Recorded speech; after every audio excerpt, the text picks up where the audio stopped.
So you're seeing apparitions of your uncle, and you're hearing your name in a room. Hmm. Is there anything else going on?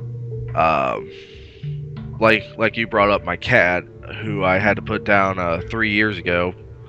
Um, when I start laying down, he would always come up on my bed and just start walking all over me like crazy.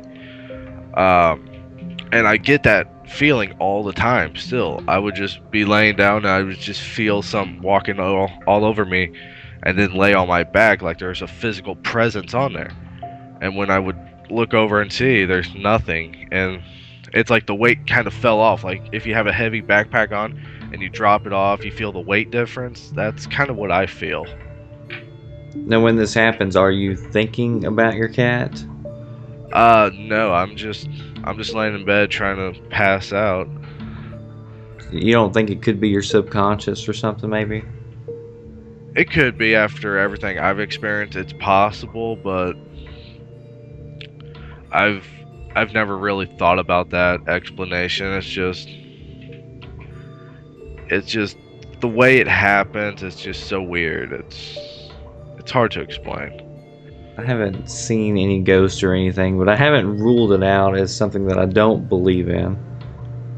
Because I mean, I know a lot of people do swear up and down, and I know people who are very trustworthy who claim they've seen things. So I try to look at it, from the standpoint of, I try to take things into consideration that it possibly could be that we know of. But I also know that we don't know everything that goes on, and there's so many just different levels of things that even your eyes can't see. I mean, we only see so much, but if you look at different light spectrums, there's so many different things that we don't see. So who knows what's out there that scientists haven't proven yet, or we don't have proof of yet. So I try to look at it from all sides, and I'm not shutting the door on anything. That's definitely interesting. Yeah, they I've ever since it started happening, I just I've been interested in paranormal. I just love the paranormal. I guess I'm trying to search for a reason why it happens in general. Yeah, the other day I was watching a show on PBS, and they had all these teachers and professors from all these major universities, and they were all big shots and big wigs. But they were talking about string theory, and at that time in the early 2000s, there were a lot of anomalies in string theory, like particles had to go faster than light, and at that time that wasn't possible. And so these professors said, these people are just crazy conspiracy theorists, and they're not scientific because they're not looking at the data. And I say you can't just look at the data, because you can't always assume that you have all the data.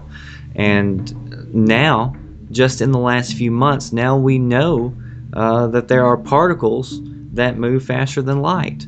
So things are coming together, and more people are starting to put out different ideas. And there's a lot more than just a couple of ideas that you should only fit into. And I mean, there's a million different ideas, and we shouldn't limit ourselves to different people and their thoughts and opinions. And I think if you open it up and you soak all that in, and you get as much information as possible, as long as you're sucking in as much information as possible, that's going to allow you to make the best decision possible. So I always like to hear all points of views, and we don't know everything. Yep, that's the basic truth. We make judgments based off what we see or what we understand, and not the entire data, like you said.